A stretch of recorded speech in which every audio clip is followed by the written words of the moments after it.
आप सभी का अपना चैनल फ्रीमान ट्यूटोरियल पर स्वागत है। दोस्तों, आज के इस वीडियो में हम चर्चा करने वाले हैं राष्ट्रीय घटनाक्रम जो मार्च माह प्रतियोगिता दर्पण का ये पार्ट 2 होगा। तो आइए चलते हैं अपने पहले प्रश्न की ओर।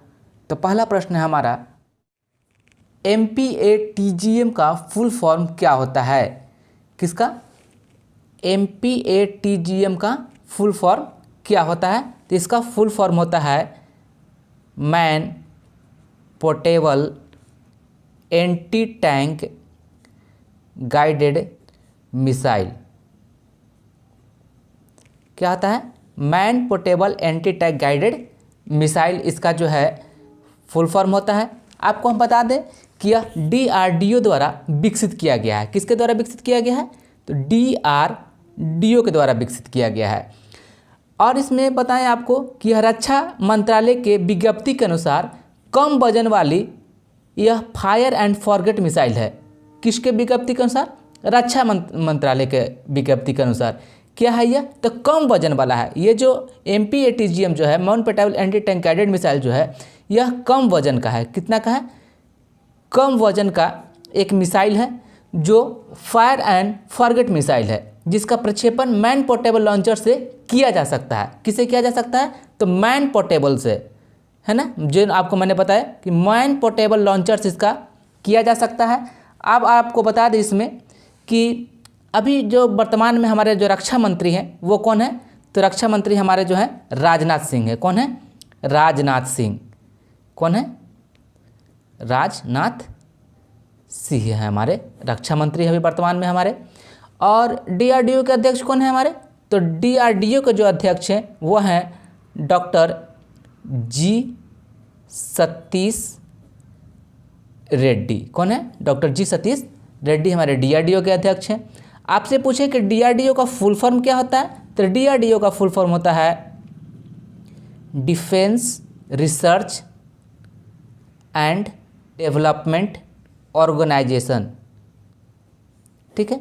अगर आपको बताएं कि DRDO की स्थापना कब हुआ था, तो DRDO की जो स्थापना हुआ था वो हुआ था 1958 में। कब हुआ था DRDO की स्थापना? 1958 में। तो आपको ये पता चल गया होगा कि MPATGM का फुल फॉर्म क्या होता है? तो MPATGM का फुल फॉर्म होता है man portable anti tank guided missile. क्या होता है? Man portable anti tank guided missile. यह DRDO के द्वारा बनाया गया है। DRDO की स्थापना 1958 में होता है। DRDO का जो फुल फॉर्म होता है वो डिफेंस रिसर्च डेवलपमेंट ऑर्गेनाइजेशन होता है। अभी इसके अध्यक्ष DRDO कौन है? तो डॉक्टर G सतीश रेड्डी हैं। यह कम वजन का एक एंटी टैंक गाइडेड मिसाइल है ना। और इसके अभी रक्षा मंत्री कौन है हमारे? तो रक्षा मंत्री हमारे राजनाथ सिंह है। तो इस क्वेश्चन में इतनी जानकारी आपको मिलती है। चलते हैं अपने दूसरे प्रश्न की ओर। अगला प्रश्न है हमारा, TRP टेलीविज़न रेटिंग पॉइंट्स कौन जारी करता है? टेलीविज़न रेटिंग पॉइंट्स कौन जारी करता है? तो इसको जारी करता है आपको ब्रॉडकास्टर्स ऑडियंस रिसर्च काउंसिल। कौन जारी करता है? ब्रॉडकास्टर्स ऑडियंस रिसर्च काउंसिल इसको जारी करता है। इसको शॉर्ट में क्या बोलते हैं दोस्तों? तो बार्क बोलते हैं। एक बार्क का फुल फॉर्म होता है भाभा एटॉमिक रिसर्च सेंटर, लेकिन यहाँ पे बार्क का फुल फॉर्म क्या है हमारा? तो ब्रॉडकास्टर्स ऑडियंस रिसर्च काउंसिल है। आपसे पूछ सकता है मे बी एग्जाम्स में कि बार्क का फुल फॉर्म क्या है। वहाँ पे भाभा एटॉमिक रिसर्च सेंटर ना होकर के ब्रॉडकास्टर ऑडियंस रिसर्च काउंसिल हो सकता है, तो इसको आप ध्यान में रखेंगे। बार्क किसके निर्देश पर कार्य करता है? तो बार्क जो काम करता है वो काम करता है सूचना एवं प्रसारण मंत्रालय के निर्देश पर। किसके निर्देश पे ये काम करता है? तो सूचना एवं प्रसारण मंत्रालय, सूचना एवं प्रसारण मंत्रालय के निर्देश पर यह काम करता है। आपको बताएं कि अभी जिस समय यह वीडियो रिकॉर्ड हो रहा है उस समय सूचना एवं प्रसारण मंत्रालय किसके पास है? अभी इसके मंत्री कौन है? अभी सूचना एवं प्रसारण मंत्रालय के मंत्री कौन है हमारे? जिस समय ये वीडियो हम रिकॉर्ड कर रहे हैं उस समय की बात कर रहे हैं। तो मंत्री हैं अभी सूचना एवं प्रसारण मंत्रालय का अनुराग ठाकुर। कौन है? अनुराग ठाकुर है। इसको ध्यान में रखना है। और आपको बात करें इसमें कि TRP क्या होता है? जैसे TRP तो टेलीविज़न रेटिंग पॉइंट्स तो होता ही है, लेकिन टीआरपी जिससे यह पता चलता है कि शो को कितना ज़्यादा देखा जा रहा है, किसी चैनल पर किसी शो को कितना ज़्यादा देखा जा रहा है, उसको टीआरपी बोलते हैं। यह पता कैसे चलता है? तो आपको बता दें कि टीआरपी से सबसे पहले तो आप समझ गए कि टीआरपी जो है किसी भी टीवी चैनल्स में कौन सा शो कितना ज़्यादा चल रहा है, वो टीआरपी का काम, वो टीआरपी होता है। तो यह पता कैसे चलता है? पता चलता है कि लगभग सभी चैनल की रेटिंग जानने के लिए बड़े शहरों में एक खास तरह की डिवाइस कुछ चुनिंदा जगहों पर लगा दिया जाता है। इस डिवाइस को हम लोग क्या बोलते हैं? पीपुल मीटर बोलते हैं। क्या बोलते हैं? पीपुल मीटर बोलते हैं। इस डिवाइस को हम लोग क्या बोलते हैं? पीपुल मीटर बोलते हैं। टीआरपी जानने के लिए हम लोग एक जो है शहरी, खास करके अर्बन क्षेत्र में जो है हम एक खास जगह पर पीपुल मीटर लगा देते हैं। और ये पीपुल मीटर क्या करता है, ये वर्क कैसे करता है, ये वर्क कैसे करता है हमारा पीपुल मीटर? कौन पीपुल मीटर वर्क कैसे करता है? तो पीपुल मीटर जो वर्क करता है वो क्या करता है कि अपने एरिया के सभी सेट टॉप बॉक्स से कनेक्ट हो जाता है। ये क्या करता है people meter? Set top box से कनेक्ट हो जाता है, सेट टॉप बॉक्स से कनेक्ट हो जाता है। और ये कनेक्ट होने के बाद क्या करता है कि ये मॉनिटरिंग टीम को डाटा भेज देता है, और मॉनिटरिंग टीम यह एनालिसिस करती है कि कौन सा चैनल कितना ज़्यादा चल रहा है। अच्छा, इससे क्या फ़र्क पड़ता है? टीआरपी से क्या मेन मुद्दा क्या है टीआरपी को यहाँ पे? तो टीआरपी दोस्तों इसलिए होता है कि इनकम के लिए टीआरपी की महत्वपूर्ण भूमिका है। कैसे है? देखिए, क्या होता है कि जो टीवी चैनल पे जो सा शो ज़्यादा चल रहा होता है उस पर बड़ी बड़ी कंपनियां जो है अपने एडवर्टाइजमेंट करवाती है, और एडवर्टाइजमेंट के माध्यम से जो है क्या होता है, वो टीवी चैनल वाले को पैसा मिलता है। मान के चलिए कि एक समय में एक टीवी चैनल पर 1 करोड़ आदमी जो है देख रहा है एट ए टाइम, तो एक प्रचार जो है एक अगर किसी आता है किसी भी कंपनी का, तो वो 1 करोड़ आदमी के पास चला जाता है। ये है टीआरपी का फ़ायदा, है ना। जैसे कि बिग बॉस अधिकतर लोग देखते हैं, कौन बनेगा करोड़पति, तो ऐसे में जो बीच में जो एडवर्टाइजमेंट आता है ये क्यों आता है? तो टीआरपी का कमाल है ये सब, इसलिए टीआरपी। अच्छा, अभी जो न्यूज, अच्छा इसमें ये टीआरपी को मैं इसलिए बता रहा हूँ कि न्यूज में जो एक्चुअली जो न्यूज में तो था कि विद्या की टीआरपी रेटिंग पुनः प्रारंभ है। तो विद्या क्या है दोस्तों, आप जाने होंगे, विद्या के बारे में बता दें। न्यूज में जो था टीआरपी को लेकर विद्या, ई विद्या, कौन सा? ई विद्या। ई विद्या दोस्तों जो है वो क्या है कि अभी हाल ही में आम बजट में हमारे वित्त मंत्री निर्मला सीतारमण जी ने ई विद्या पर चर्चा किया था। ई विद्या क्या है? तो जो हमारा एजुकेशन चैनल है, जो एजुकेशन चैनल 12 ठो था वो बढ़ा करके 12 से कितना कर दिया गया है? 200 कर दिया गया है। और इसी का टीआरपी देखने के लिए कि कितना लोग इसको देख रहा है, ये फिर से चालू किया गया। एक्चुअली में ये टीआरपी जो था वो बंद पड़ा हुआ था 1 साल से, पिछले 1 साल से, लेकिन जब से ई विद्या लागू हुआ है तब से ये टीआरपी को पुनः जो है ये सूचना और प्रसारण मंत्रालय के निर्देश पर बार्क जो है वो शुरू किया है, निर्देश दिया है कि इसको चालू करो। तो सारे मापदंड को करते हुए इसको चालू कर दिया गया है।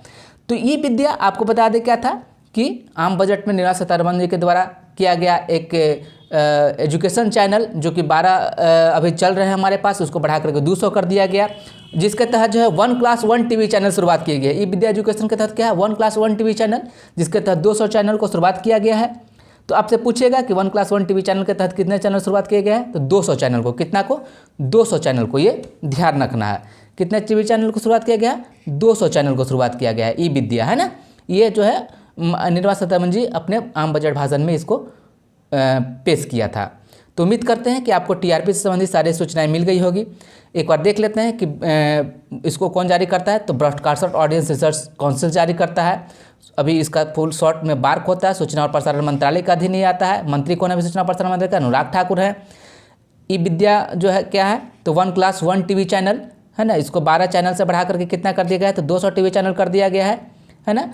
ये टीआरपी कैसे काम करता है? तो पीपुल मीटर एक डिवाइस है जो कि लगा दिया जाता है, और ये क्या करता है कि सेट टॉप बॉक्स को कनेक्ट कर लेता है, और ये सेट टॉप बॉक्स जो है अपने मॉनिटरिंग टीम को डाटा भेज देता है। तो उम्मीद करते हैं कि सारा चीज़ आपको समझ में आ गया होगा। चलते हैं अपने दूसरे प्रश्न की ओर।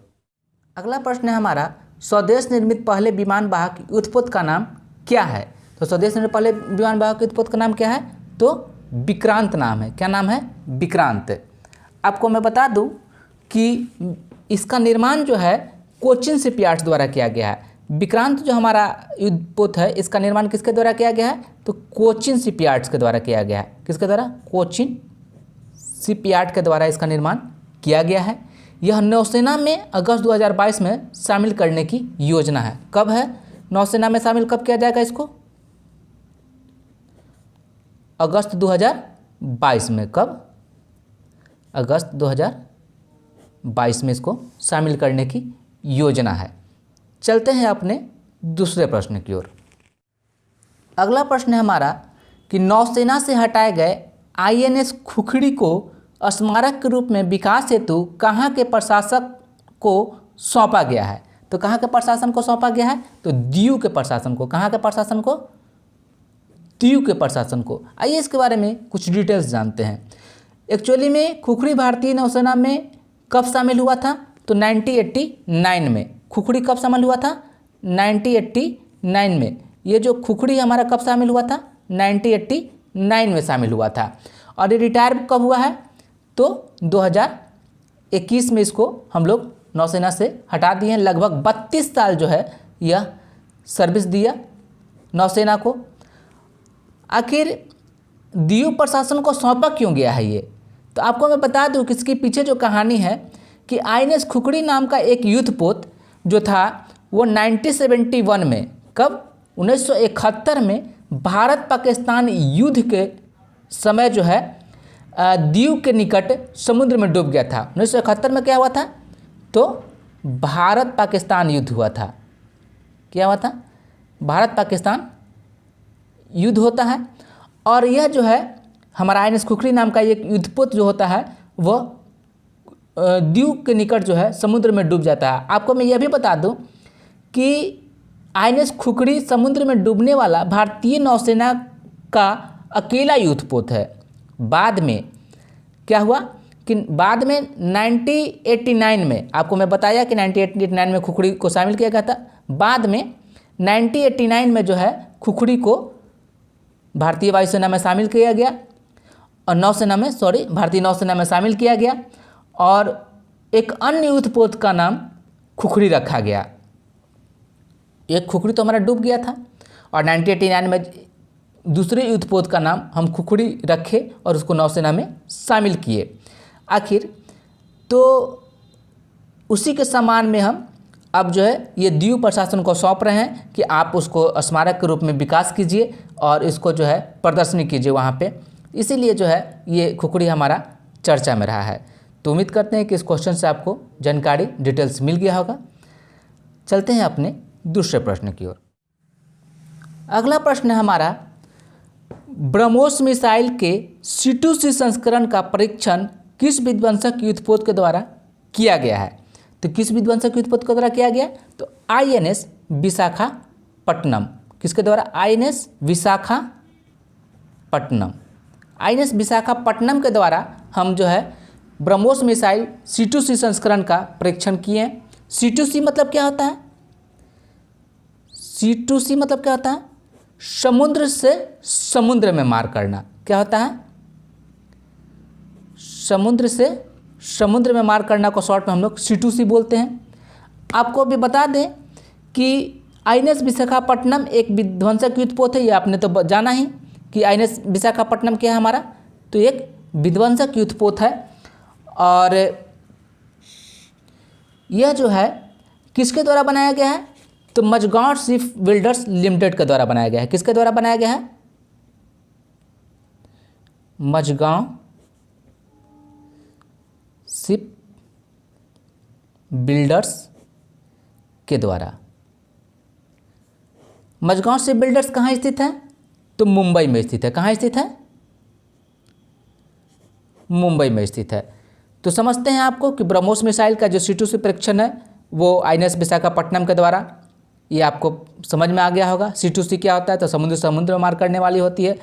ये INS विशाखापट्टनम को बनाया किसने है? तो मझगांव शिप बिल्डर्स के द्वारा बनाया गया। मझगांव शिप बिल्डर्स कहाँ स्थित है? तो मुंबई में स्थित है। तो समझते हैं कि आपको इस क्वेश्चन से जानकारी मिल गई होगी। चलते हैं अपने अगले प्रश्न की ओर।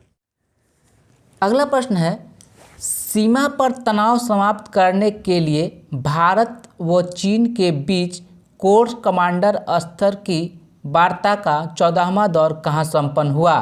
तो ये कहाँ संपन्न हुआ? चुशुल मोल्दो। कहाँ संपन्न हुआ है? चुशुल मोल्दो में। चुशुल मोल्दो एक मीटिंग पॉइंट है। वास्तव में यह चीनी क्षेत्र के अंतर्गत आता है। किसके अंतर्गत है ये? तो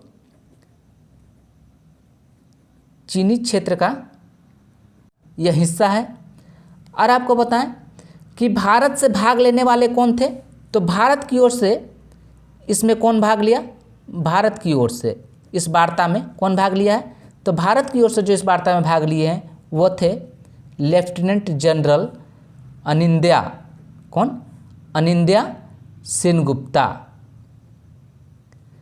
कौन थे? लेफ्टिनेंट जनरल अनिंद्या सेनगुप्ता इसके भारत की ओर से बात करने वाले वार्ता थे। और इसमें और आपको बताएं कि ये वार्ता क्यों हुआ। तो ये वार्ता होने के पीछे जो कारण है वो है कि चीन पैंगोंग झील के पास, कहाँ पे? पैंगोंग। कौन सा झील है? पैंगोंग झील। ये मोस्ट इम्पॉर्टेंट है। कौन सा झील है? तो पैंगोंग झील। कौन सा झील? तो पैंगोंग झील के पास जो है नया निर्माण कार्य कर रहा था। भूटान सीमा पर नए सिरे से ढांचागत सुविधाएं जुटाने और अरुणाचल प्रदेश सीमा के पास नए गांव बसाने की सूचना लगातार आ रही थी। इसलिए क्या हुआ कि ये चर्चा में रह रहा था। उसके बाद क्या हुआ कि साथ ही जो 13वें दौर की जो वार्ता हमारा LACP हुआ था, मतलब कि LAC बोले तो लाइन ऑफ एक्चुअल कंट्रोल पे जो है सीमा के अंतर्गत जो आता है, वहाँ पे लगातार जो है चीन के द्वारा जो है अनुपालन नहीं किया जा रहा था, जो हम वार्ता में बात किए थे। अच्छा, LAC पर जो स्थान चर्चा में अधिक रहा वह कौन सा स्थान था? तो वो था स्थान LAC पर जो चर्चा में अधिक रहा वो था हॉट स्प्रिंग्स। कौन था? Hot springs. इंग्लिश में बोल देते हैं हॉट स्प्रिंग्स था। कौन था? हॉट स्प्रिंग्स था। दूसरा कौन था? डेप्सांग था। कौन था? डेप्सांग, DESPANG, डेस्पांग। और कौन था इसमें? तो गोगड़ा था। कौन था? गोगड़ा। ये तीनों जो था चर्चा में अधिक रहा। आपसे पूछ सकता है कि कौन कौन सा चर्चा में रहा जो चीन के द्वारा लाइन ऑफ एक्चुअल कंट्रोल में वार्ता में शामिल रहा स्थान। तो हॉट स्प्रिंग्स, गोगड़ा, डेप्सांग, ये सब चर्चा में रहा था। तो उम्मीद करते हैं कि आपको ये चीज़ समझ में आ गया होगा चीन ने सीमा विवाद से लेकर के। तो आज के लिए इस वीडियो में बस इतना ही। फिर मिलते हैं एक नए उम्मीद और एक नए वीडियो के साथ। तब तक के लिए गुड बाय।